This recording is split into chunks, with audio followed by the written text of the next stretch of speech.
예수님께서 확신의 말씀을 하셨을 때 베드로는 그 말씀으로 예수님을 영접하여 믿었습니다. 누가복음 5장 4절부터 8절, 마태복음 14장 28절부터 31절, 사도행전 3장 1절부터 8절. 말씀을 마치시고 시몬에게 이르시되 깊은 데로 가서 그물을 내려 고기를 잡으라. 시몬이 대답하여 가로되 선생이여, 우리들이 밤이 맞도록 수고를 하였으되 얻은 것이 없지만은 말씀에 의지하여 내가 그물을 내리리이다 하고, 그리한즉 고기를 애운 것이 심히 많아 그물이 찢어지는지라. 이에 다른 배에 있는 동물을 선짓하여 와서 도와달라 하니 저희가 와서 두 배에 채움에 잠기게 되었더라. 시몬 베드로가 이를 보고 예수의 무릎 아래 엎드려 가로되 주여, 나를 떠나소서, 나는 죄인이로소이다 하니. 누가복음 5장 4절부터 8절 말씀. 밤이 맞도록 수고한 후에 베드로의 불평은 그가 가난한 사람이었음을 보여줍니다. 그는 주님이 그렇게 말씀하시니 라고 말했습니다. 이것이 바로 가난한 사람이 말하는 방식입니다. 베드로는 생존하기 위한 삶의 수단이 제한되어 있는 사람이었습니다. 그는 참으로 가난한 사람이었습니다. 그에게 주어진 주님의 명령은 무엇이었습니까? 시몬아, 그물을 내려 고기를 잡으라. 그것은 주님으로부터 온 명령이었습니다. 잡으라 라는 말의 표현 속에서 우리는 예수님의 확신과 실체를 볼 수 있습니다. 확신이라는 말은 주님께서 절대로 추측해서 하신 말씀이 아니라는 말입니다. 그분께서는 자신이 하시는 말씀에 대해 확신을 가지고 계셨습니다. 오늘날 하나님의 사람이 예수 그리스도의 이름으로 축복을 받으세요 라고 말한다면 그것은 그를 통하여 하나님께서 축복하신다는 확신을 말합니다. 하나님의 사람이 예수님의 이름으로 치유를 받으세요 라고 말한다면 그것은 그를 통하여 하나님께서 치유하신다는 확신을 말합니다. 이 경우에 예수님께서는 확신의 말씀을 선포하셨고 베드로는 그분의 말씀으로 주님을 믿고 마음으로 영접했습니다. 만약 하나님의 사람이 예수님의 이름으로 축복을 받으세요 라고 선포한다면 당신은 그것이 반드시 이루어질 것을 믿습니까? 이것이 지금 드리는 질문입니다. 이 말은 모든 것이 하나님의 사람에게 달려있다는 뜻이 아닙니다. 당신이 감당해야 할 역할이 있음을 말해줍니다. 당신의 믿음, 당신의 신념이 반드시 역할을 감당해야 합니다. 이것은 모든 것이 예수님께 달려있다는 말이 아닙니다. 예수님께서 그물을 내려 고기를 잡으라 라고 명령하셨을 때 베드로는 자유의지를 가진 도덕적 존재로서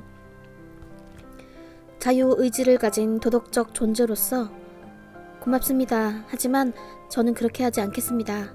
저는 더 이상 관심이 없습니다. 제가 밤새도록 수고하고 고생만 했거든요. 라고 거부를 선택할 권리가 있었습니다. 오라 하시니 베드로가 배에서 내려 물 위로 걸어서 예수께로 가되 바람을 보고 무서워 빠져가는지라 소리질러 가로되 주여, 나를 구원하소서 하니 예수께서 즉시 손을 내밀어 저를 붙잡으시며 가라사대 믿음이 적은 자여, 왜 의심하였느냐 하시고. 마태복음 14장 29절부터 31절. 오직 당신의 순종만이 그분 안에 있는 당신의 믿음의 증거입니다. 베드로는 그가 전에 해본 적 없는 순종을 했습니다. 당신은 믿음이 있다고 말할 수 있겠지만 당신에게 순종이 없다면, 즉 행동하는 믿음이 없다면 당신의 믿음은 증명될 수 없습니다. 믿음이라는 말의 의미는 무엇입니까? 그 의미는 순종을 의미합니다. 그리스도인은 반드시 예수 그리스도 안에서 믿음을 가져야 합니다. 왜냐하면 그리스도인의 삶은 그리스도 그분 자체에서 나오기 때문입니다. 우리가 예수님 안에서 참된 믿음을 가지고 있다면 순종에 대한 상급이 반드시 따라옵니다. 순종에 대한 상급이 무엇입니까? 당신의 주인 안에서 믿음의 상급이 무엇입니까? 그 상급은 그분이 행하시는 것을 당신이 할 수 있을 때 옵니다. 예수님께서 말씀하셨습니다. 나를 믿는 자는 나의 하는 일을 저도 할 것이요 또한 이보다 더 큰 일도 하리니 이는 내가 아버지께로 감이니라. 요한복음 14장 12절. 베드로는 불가능한 것을 성취하기 위하여 그리고 만질 수 없는 것을 만지기 위해 참된 갈망을 가졌습니다. 그래서 그는 예수께 부르짖었습니다. 예수님은 그를 보시고 오라 라고 말씀하셨습니다. 베드로는 예수님께 오기를 원하는 다른 사람들처럼 그의 믿음을 보여주었습니다. 예수님께서는 물 위에 계셨습니다. 그분이 베드로의 믿음을 보았을 때 그분은 오라 라고 그에게 명하셨습니다.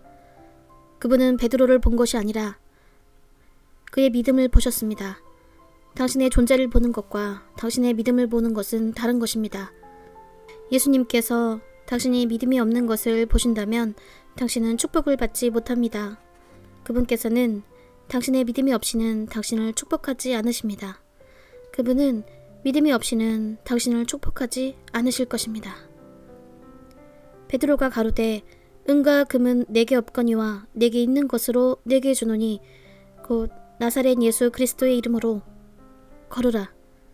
사도행전 3장 6절. 베드로는 자신이 간직하고 있던 것을 줄 수 있었습니다. 나사렛 예수 그리스도의 이름으로 일어나 걸으라. 어느 누구도 성령님의 도움이 없이는 예수 그리스도의 이름으로 혹은 예수는 주님이십니다 라고 선포하거나 고백할 수 없습니다. 베드로가 간직하고 있던 것은 성령님이었습니다. 기억하십시오. 성경은 우리가 예수님을 우리 개인의 구조로 영접할 때 우리가 성령님을 통해서 마음에 바로 하나님의 임재를 간직하고 있음을 말합니다. 성령님은 또 다른 보혜사이십니다. 예수님께서 첫 번째 보혜사셨습니다. 예수님의 이 땅에서의 부재로 인해 성령님께서 오신 것입니다. 요한복음 14장 16절부터 18절 말씀을 보십시오. 그러므로 우리의 삶에서 필요한 것은 바로 예수 그리스도를 위해서 우리의 삶이 영향력 있는 삶이 되도록 하시는 성령님이십니다. 베드로가 간직하고 있던 것은 성령님을 통한 예수님의 이름이었습니다. 사람은 성령님을 통해서 예수님의 이름을 간직할 수 있고 그 동일한 성령님을 통해서 바로 그 이름 예수를 줄 수 있습니다. 베드로는 성령님을 통해서 예수님을 믿었고 그분을 마음속에 모셨습니다. 당신이 예수님을 마음속에 모실 때 그분을 통해서 역사를 일으킬 수 있습니다. 누구든지 나를 믿는 자는 성경의 이름과 같이 그 배에서 생수의 강이 흘러 넘치리라. 요한복음 7장 38절. 그 안에서 라는 의미는 신자의 내적인 존재, 즉 마음을 말하며 신자의 내적인 사람 안에서 흘러넘치는 성령님을 예수님께서 묘사하신 것입니다. 베드로는 예수님을 믿었고 그분을 마음에 간직했습니다. 어떻게 우리는 예수님을 간직할 수 있습니까? 우리는 그분의 인격을 모실 때 예수님을 우리 안에 간직할 수 있습니다. 왜냐하면 하나님의 말씀은 그분의 인격을 반영하기 때문입니다. 당신의 말이 당신의 인격을 반영합니다. 만약 당신이 도둑이면 당신의 인격은 죽이고 도둑질하고 파괴하는 것입니다. 예수님의 인격은 어떠하셨습니까? 예수님의 인격은 성령님의 인격이셨습니다. 갈라디아서 5장 22절 23절을 보십시오. 성경은 사탄을 거짓의 아비라고 규정지었습니다. 우리의 위로와 축복을 도적질하며 우리 생명을 파괴하고 죽이는 살인자입니다. 만약 당신이 거짓을 말하면 당신은 당신의 아버지의 언어를 말하는 것입니다. 왜냐하면 사탄은 거짓의 아비이기 때문입니다. 요한복음 8장 44절을 보십시오. 만약 당신이 살인하면 당신은 당신의 아비의 일을 하고 있습니다. 그는 살인의 저자입니다. 사탄이 주는 질병은 생명의 파괴자입니다. 그가 주는 질병들은 행복과 건강, 물질, 시간과 노력의 도적자들입니다. 만약 당신이 도둑질을 하면 당신의 아비의 일을 하는 것입니다. 왜냐하면 사탄은 기쁨과 평화 그리고 위로를 빼앗아가는 도적이기 때문입니다. 만약에 당신이 파괴하는 일을 하고 있다면 당신은 당신 아비의 일을 하는 것입니다. 왜냐하면 사탄은 파괴자이기 때문입니다. 도적이 오는 것은 도적질하고 죽이고 멸망시키려는 것이기 때문입니다. 요한복음 10장 10절을 보십시오. 기도 제목. 베드로는 예수님께 오기를 원했습니다. 예수님께서는 베드로의 믿음을 보시고 말씀하셨습니다. 오라. 나는 지금 내가 너의 믿음을 보이기를 원한다. 너의 믿음을 보여라. 주님은 당신이 자유하기를, 구원받기를, 그리고 축복받기를 원하는 당신의 갈망을 보기를 원하십니다. 예수님께서는 물 위로 걸어서 그에게 오기를 원하는 베드로의 갈망을 보셨고 그에게 명하셨습니다. 오라. 주님께 말씀드리십시오. 주 예수님, 제가 참된 갈망을 가질 수 있도록 저에게 은혜를 내려 주옵소서. 당신의 거룩하신 이름으로 기도드립니다. 베드로가 걸으라 라고 명했을 때 그는 생명을 선포한 것입니다. 지금 우리의 구주 되신 예수님께 구하십시오. 당신과 관계된 모든 일에 그리고 당신의 삶에 주님께서 명령하시도록 기도하십시오. 예수 그리스도의 이름으로 기도드립니다. 하나님께서는 때로 어리석은 것들을 사용하셔서 우리를 보존하십니다. 당신이 어떤 상황 속에 있든지 하나님께서 그 상황을 사용하셔서 당신을 보호하도록 기도하십시오. 예수 그리스도의 이름으로 기도드립니다. 무엇이 베드로로 하여금 주여 저를 떠나소서 저는 죄인입니다 라는 고백을 하게 했을까요? 둘째, 베드로는 어떻게 그의 가족의 문제를 해결했나요? 성경은 그의 가족들에 대해 어떻게 기록하고 있나요? 셋째, 어떻게 우리가 구원받은 것을 알 수 있나요? 넷째, 어떻게 우리는 예수님의 이름으로 기도할 수 있으며 베드로가 응답받은 것처럼 우리도 응답을 받을 수 있을까요? 묵상에 도움을 주는 추가 읽기. 요한복음 4장 50절, 요한일서 3장 22절, 이사야 1장 19절, 사도행전 5장 29절. 선포하십시오. 당신이 믿는 것을 말하십시오. 말씀을 밤낮으로 묵상하십시오. 묵상은 계시를 가져옵니다. 선지자 TV 조슈아. 당신의 믿음을 의심하지 마십시오. 그들이 믿지 않는 것 때문에 당신의 믿음을 의심하지 마십시오. 마태복음 14장 31절. 믿음은 하나님께서 역사하시는 영역 속에서 당신이 동일하게 역사하도록 당신을 움직입니다. 사도행전 3장 16절. 단지 믿음의 발걸음을 걸으시고 어떠한 역사가 일어나는지 보십시오. 요한복음 11장 40절. 예수님을 사랑하는 사람들은 믿음으로 행하는 사람들입니다. 고린도후서 5장 7절.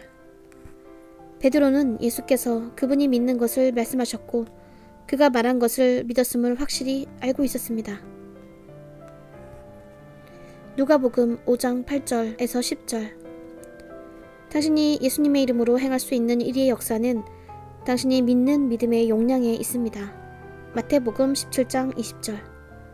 사람이 하나님과 같은 믿음의 발걸음을 내걸을 때 당신은 굳건한 반석 위에 서게 됩니다. 마태복음 7장 24절.